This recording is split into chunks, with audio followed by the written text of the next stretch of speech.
All right, welcome to the deep dive. You guys sent in some awesome resources on metaphors, and we're going to jump right in and unpack this for you. Think of this as your express lane to understanding metaphors. Absolutely, yeah. A Yeah. really rich set of materials that you sent, and I think our mission here is to distill the essence of what a metaphor is, Mm. and at its core, it's a way of saying one thing is another thing. Okay. Of course, not literally, Right. but by saying that one thing is another, what we're really doing is highlighting a similarity or shared characteristic, Yeah. and that helps to paint a more vivid picture in our minds. Okay, so we're on a mission to understand how this works, what makes metaphor tick, Yeah. what it is, how it's different from a simile, Yeah. and how we can spot and appreciate these figures of speech in our daily lives and in all sorts of creative works that we come across. Right. So let's dive right in. What is a metaphor? Well, building on what we said, it's about stating a similarity by equating two unlike things. Hmm. And you see this all the time. Mhm. Someone might say, my brother is a piglet. Okay. Now, they're not suggesting that their brother has literally turned into a baby pig, Right.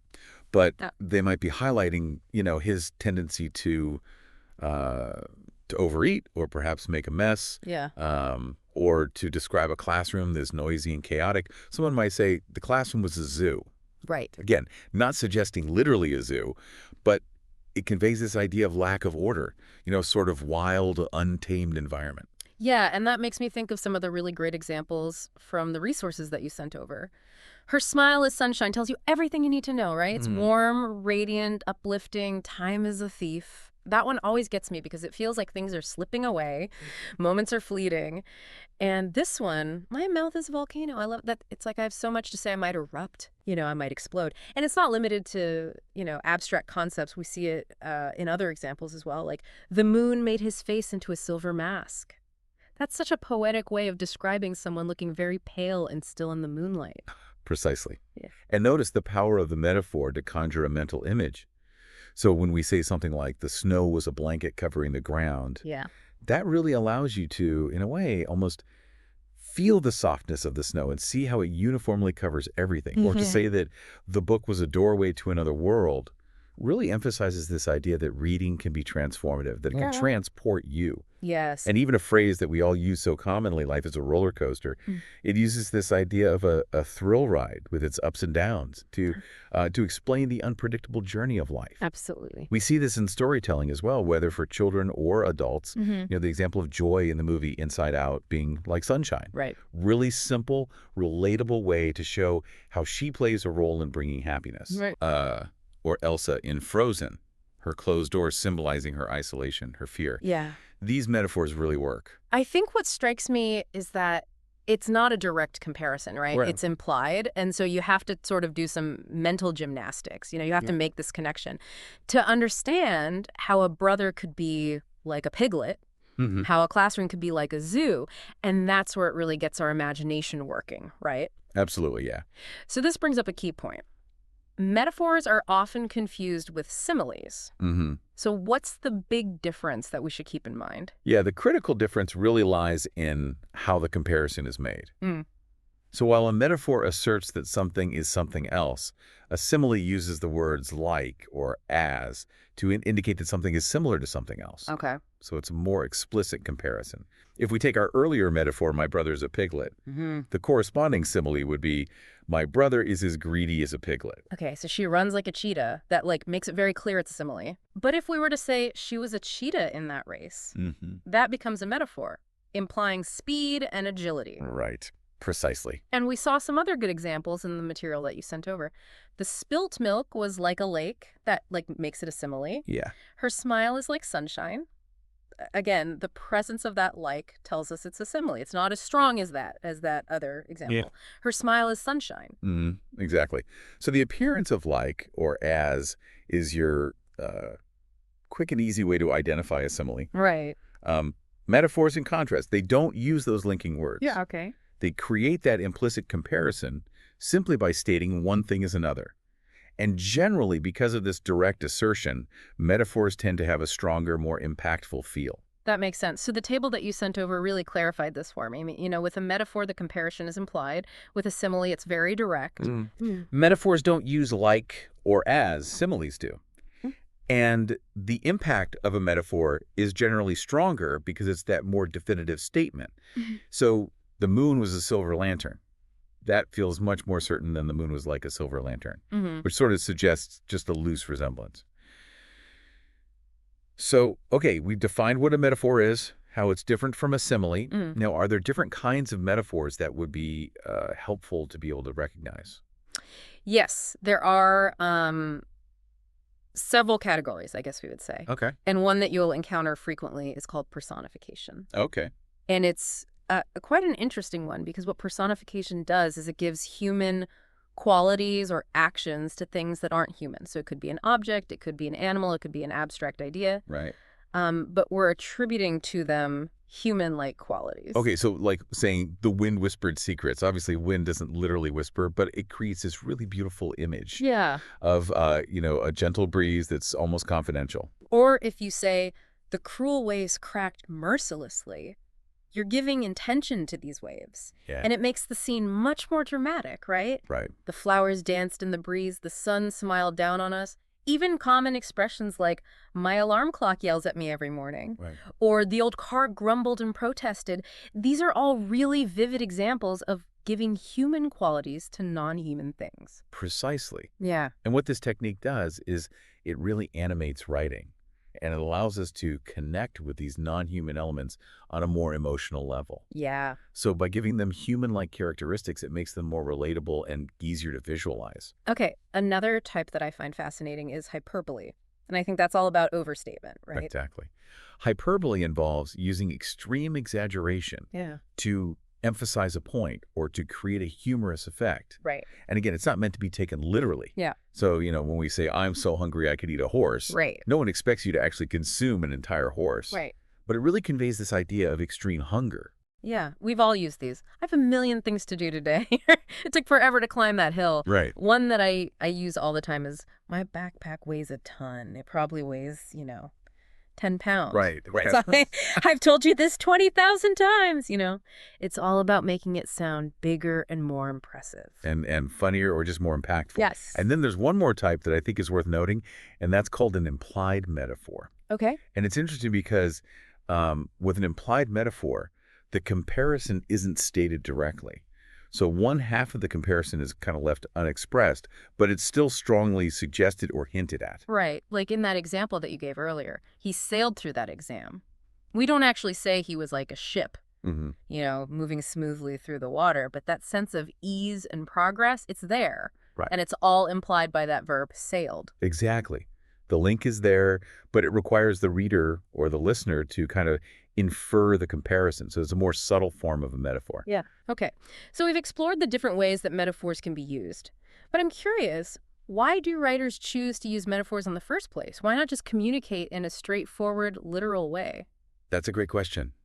Writers use metaphors for a number of reasons, all of which are quite powerful. First, they make language more interesting and engaging. Right. So rather than just simply stating facts, metaphors kind of draw the reader in. Okay. Secondly, they create those vivid mental images that we've been talking about. Yeah. So by connecting something that's unfamiliar or abstract to something that's concrete and tangible, metaphors can really help us to visualize and grasp the writer's meaning. Absolutely. So instead of just saying, she was happy, we can say her smile was sunshine, and we get a much stronger sense of that feeling. Right. It activates our imagination in a way that literal language just can't quite do. Exactly. Thirdly, metaphors provide new and creative ways to express feelings and ideas that might be difficult to convey in a literal way. So they can tap into emotions and understandings that straightforward language sometimes misses. And metaphors really add emphasis, don't they? Yes, they do. So saying time is a thief, you really feel the preciousness of time, that sense of loss, much more acutely than if you just said, time passes quickly. Right, exactly. It makes it more memorable. Mm-hmm. And finally, by using these implicit comparisons, metaphors encourage deeper thinking. Yeah. And they invite the reader to participate in making meaning. So we have to do a little work Right. to figure out what that connection is. Right. And that can lead to a much more enriching experience with the text. Absolutely, yeah. Okay, so we're seeing the power of metaphors here. But how can we, as everyday readers and listeners, become better at recognizing them? How can we sharpen our skills as these metaphor detectives? That's a good question. And I think becoming a metaphor detective really comes down to a few strategies. Okay. First of all, pay attention. Be on the lookout for comparisons between things that seem quite different on the surface. Oh. In fact, the more seemingly unrelated the things being compared, the more likely it is that you've encountered a metaphor. Right. So if someone says, my commute was a battle this morning, they weren't literally fighting. Right. You have to think about what qualities a battle and a bad commute share. Maybe it's stress, obstacles, feeling overwhelmed. Exactly. And secondly, ask yourself, does this sentence make literal sense? Okay. So if it sounds illogical or impossible in the real world, then it's probably a metaphor. Like couch potato. A person can't literally be a potato. Exactly, yeah. So that's a clue. And then, of course, we've talked about this, but always be on the lookout for those telltale words like or as. If they're present, then you know you're dealing with a simile. Our linguistic cousin. Yes, exactly. And then think about the shared characteristics between the two things being compared. Okay. So if someone is described as a shining star. Think about the qualities that stars possess. Brilliance, visibility, standing out, Yeah. and how those qualities might apply to the person being described. And then finally, I think context is so important. Yes, absolutely. Right, because the surrounding words, the situation, can give us really helpful clues about what that metaphor means. Mm-hmm. The context often provides the necessary framework for interpretation. Okay, I always find it fascinating to learn a bit about the history or hidden meanings behind words and phrases. Yeah, Are there any fun facts about metaphors that we might not know? there are a few. The word metaphor itself comes from the Greek word meaning to transfer. Oh, okay. And I think that's quite insightful because it really captures what a metaphor does. It does. It transfers meaning from one thing to another. Yeah. Here's another interesting fact. We use metaphors all the time in everyday language without even realizing it. Oh, okay. So consider phrases like spill the beans or break the ice. Right. These are actually metaphors. Okay. But they've become so common, so deeply embedded in our language that we don't even think about their original non-literal meanings anymore. And these are sometimes called dead metaphors. Oh, interesting. Break the ice. I never really thought about literally breaking ice in a social situation. Right. Oh. But yeah, that's really fascinating. So a lot of common sayings, idioms, these function as metaphors. Mm-hmm. Oh, Okay. and metaphors also play a really important role in how we understand the world. They help us to grasp new ideas, abstract ideas, by relating them to things that we already know. Right. So it's easier to understand a complex topic if it's explained in terms of something familiar. Exactly, yeah. So it might be described as being like something else. And then in the realm of writing, sometimes you come across something called an extended metaphor. Okay. And this is where a single metaphor is kind of developed and woven throughout an entire piece of writing. It might be a poem, it might be a novel. Oh, wow. So, for example, in the book Life of Pi, the ocean represents, or is a metaphor for, Pi's difficult journey. Wow, that adds a whole new layer of meaning to the story. It does. And I think ultimately understanding metaphors is not just about literary analysis. Right. It really helps us to communicate better and to think more critically about the language that we use and encounter every day. Okay, we've covered so much in this exploration of metaphors, but let's just do a quick recap and address a couple of the most common questions that people have about them. Okay, great. So first and foremost, in the simplest terms, what is a metaphor? Yeah, it's a figure of speech where we say one thing is another thing Okay. to highlight shared qualities or to create a vivid understanding, even though those two things aren't literally the same. Okay, and how is a metaphor different from a simile? So a metaphor states that one thing is another, while a simile uses the words like or as to indicate similarity. Okay. So metaphors don't have those explicit connecting words. Okay, good. And can you give us a few simple examples of metaphors? Sure, we've mentioned a lot, but the classroom was a zoo, her smile is sunshine, time is a thief. Easy to remember. Okay, and why do authors use metaphors in their writing? To make their language more interesting, to create vivid images, to express ideas in new and creative ways, to add emphasis, and to encourage deeper thinking. All good things. And what's a good way to improve your understanding of metaphors? I think the best advice is to read widely. Pay attention to comparisons and consider interpretations beyond the literal meaning. Okay. Now, we talked about different categories of metaphors. Could you just quickly remind us what those are? Sure, we have personification, which gives human qualities to non-human things, Okay. hyperbole, which is deliberate exaggeration, and then we have implied metaphors, Okay. where the comparison is suggested rather than stated directly. And just to clarify one more time, what's an implied metaphor? It's a metaphor where one of the things being compared isn't actually mentioned. Okay. So we had that example sailed through the exam. Right. It implies a comparison to a ship sailing smoothly, Okay. but we don't explicitly mention the ship or the act of sailing. Perfect. Now, let's look at some more examples of metaphors in action, maybe from some familiar stories or films. Sure, yeah. What are some good ones from, like, children's books? Oh, there are lots of great examples in children's literature. Um, My mouth is a volcano. That's a wonderful metaphor for the feeling of wanting to blurt out words. I love that. The moon made his face into a silver mask that creates this striking image of someone looking pale and still under the moonlight. Yes. The snow was a blanket covering the ground.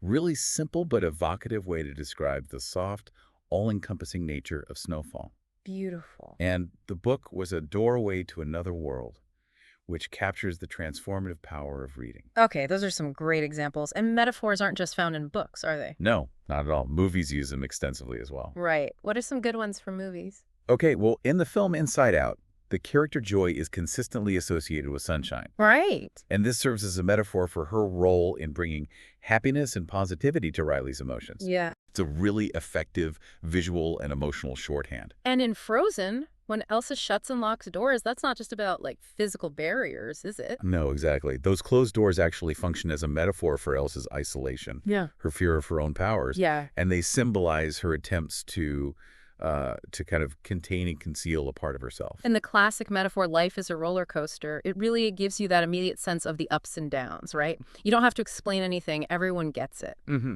So I think these examples really show how metaphors, whether simple or more extended, can add layers of meaning and deepen our understanding of stories. Absolutely, yeah.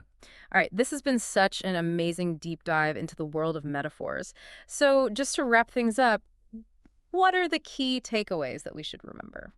So I think the main points are that metaphors directly compare two dissimilar things by saying one is the other. Okay. Similes, on the other hand, use like or as to indicate a similarity. And then we talked about personification, giving human traits to non-human things. Yeah. Hyperbole, which is exaggeration for effect. Right. And we talked about how all of these metaphors enrich our language and give us creative ways to understand and talk about the world around us. Okay, so now that you've taken this deep dive with us, here's something to think about. Okay. What everyday phrases or situations do you now see in a new, more figurative light? We encourage you to start noticing the metaphors all around you in the things you read and the things you hear people say, and think about the connections that they're trying to make. Right. You might be surprised by how often these figures of speech shape our thinking. Absolutely. All right, thanks for joining us for this deep dive into the world of metaphors. We'll see you next time. Thanks for listening.